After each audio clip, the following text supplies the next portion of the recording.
Hello everyone and welcome to a game you guys requested as soon as it finished a couple of minutes ago. It's Praggnanandhaa versus Magnus Carlsen and it's round 5 of this year's Chessable Masters preliminaries. It's quite an enjoyable one, so let's dive straight into it and see if we can understand what actually happened here and why it did. So Praggu has the white pieces and he opens with e4. It's going to be a standard Ruy Lopez, nothing out of the ordinary. Knight f3, knight to c6 and bishop to b5. The Ruy Lopez is on the board. Magnus goes for Morphy's defense, a6, bishop to a4, knight to f6, and now d3. The Anderssen variation is now on the board. Bishop to c5, and now c3. We have b5 now, chasing the bishop back, bishop to b3, and d6 now. Bishop to g5, pinning the knight, and h6, attacking the bishop, bishop h4, and bishop back to b6. We have a4 by Praggu, going after the b5 pawn, and now rook to b8, as the a file will open up. The rook on a8 is undefended, and there are a couple of games that reach this position, but the only move that was played here is castles. Here Praggu goes for the immediate a captures on b5, and it is now, as of move 11, that we have a completely new game. So Magnus accepts the pawn back, or recaptures, so a captures on b5, and knight to a3. Praggu goes after the b5 pawn. g5, challenging the bishop. You could also play b4 right away, but here b4 is not that great of a move. If you play b4, then you get the knight over to the c4 square. So first, Magnus goes for g5, bishop to g3, and now knight to a5, making room for his c pawn to be pushed forward. Plus, also, you are now controlling the c4 square with the knight, so now you are preparing this b4 idea with the plan of ruining white's pawn structure. So bishop back to c2. Also, you are just threatening to pick up the bishop here. So bishop back to c2, and now b4. So it's a free pawn, but your structure will be ruined. And here Praggu goes c captures on b4. This attacks the knight here. Knight to c6, going back with the knight, and now bishop to a4, pinning the knight, and now you have to defend it, of course. Bishop to d7, Magnus defends, knight to c4, and now knight captures on b4. So instead of knight to c4, you could also just capture if you don't want to give the pawn back, but Praggu says he doesn't want to keep this doubled b pawn. So knight captures on b4, bishop captures on d7, knight captures on d7, and now both players castle. So castles, and now knight captures on b6. Here Praggu wants to win the d4 square, and that's impossible with the bishop controlling it. And he wants to get his pawn away from d3. It's a backwards pawn, the knight is attacking it, so if you play d4, everything should be fine. So rook captures on b6, pawn to d4, going for this breakthrough, knight to c6, Magnus now attacks the pawn, and rook to c1. We have knight captures on d4, knight captures, e captures, and queen captures. And here Magnus just puts the knight to c5, and this is now an excellent square. Magnus is also trying to trick Praggu. If Praggu goes b4, then knight to b3 wins the game, or rather should win the game if black continues playing perfect moves.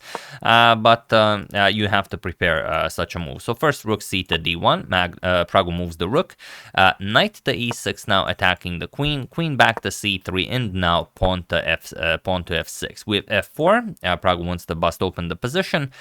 Queen to e7, preparing to bring the other rook into the game as well. And now pawn to b4. Ready to meet c5 would be capture c, but also taking away this knight from the this square from the knight.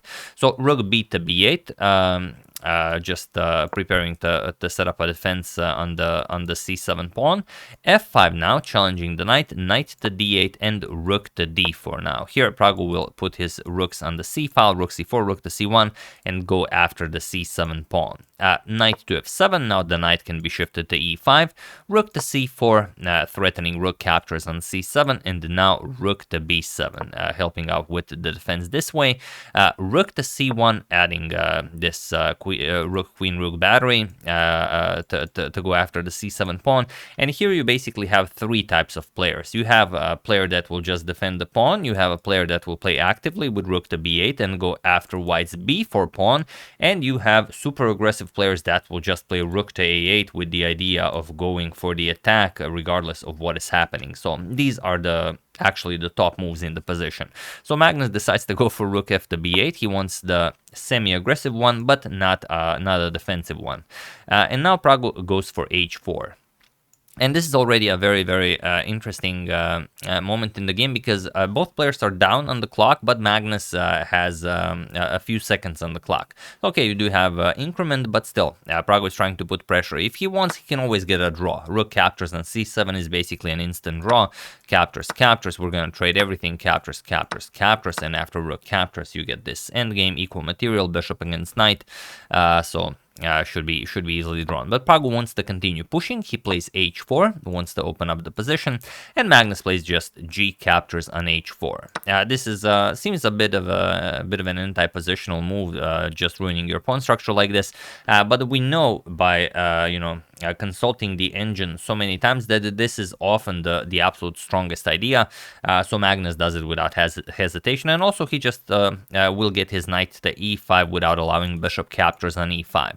So bishop captures on h4, and now comes knight to e5, attacking the rook, and now Pragg finally goes for rook captures on c7. So rook captures on c7, rook captures, we have a queen trade, captures, captures, rook captures on c7, and the rook captures on b4. So he tried to delay it with that h4 idea, maybe trying to mix it up a little bit, but in the end he had to do it. And now we have rook to e7. So it's still not...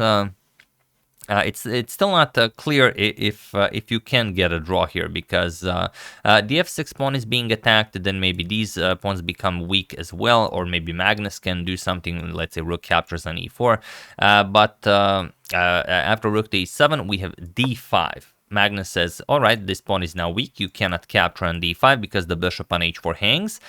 So king to f1 by Pragg, and now comes d captures on e4. So now all of a sudden Magnus is up a pawn, but bishop captures on f6. Pragg wins the pawn back and attacks the knight, and here Magnus needs to play either knight to d3 or knight to c4, and that is perfectly fine. However, Magnus, with a few seconds on the clock, played knight to g4, and incredible as it is, and while I do believe you guys can figure this one out without even pausing the video, just for the fun of it, as I mean, it is a world champion playing, feel free to pause the video and to win the game for Pragg while I give you a couple of seconds.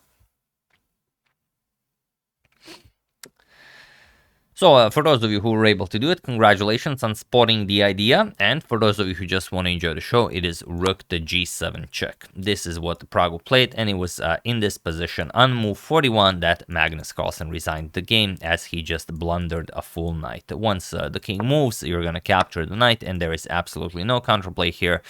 So of course he had to resign. Now you could say, okay, this is just maybe a silly blunder. It's not a real win, as you guys usually do write in the comments.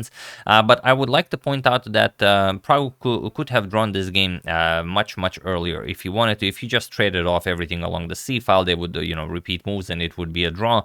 For one, and for other, Pragg really pushed Magnus. He really pushed hard, as Magnus was very low on time, and in the end Magnus blundered a knight here. So I think it's a legit victory, and a nice one at that. So congratulations to Pragg, not just on defeating Magnus, but on defeating Magnus Carlsen yet again. So we'll see what happens in their next encounter, but I'm liking where this is going. So yeah, that's the game. Hope you guys enjoyed it. Magnus definitely didn't, blundering a knight like that, but as you've seen, it happens to everyone. I would like to thank David Kimura, Adam Rosenberg, Francis Sayre, Robert Kiefer, and Mark Manner for contribution to my channel. Thank you a lot, really appreciate it. As usual, you can check 2 of my previous videos here. Thank you for watching, and I will see you soon, continuing the coverage of the Chessable Masters preliminaries until it ends. So thank you all, I will see you soon, and have an excellent rest of your day, and careful where you put your knights.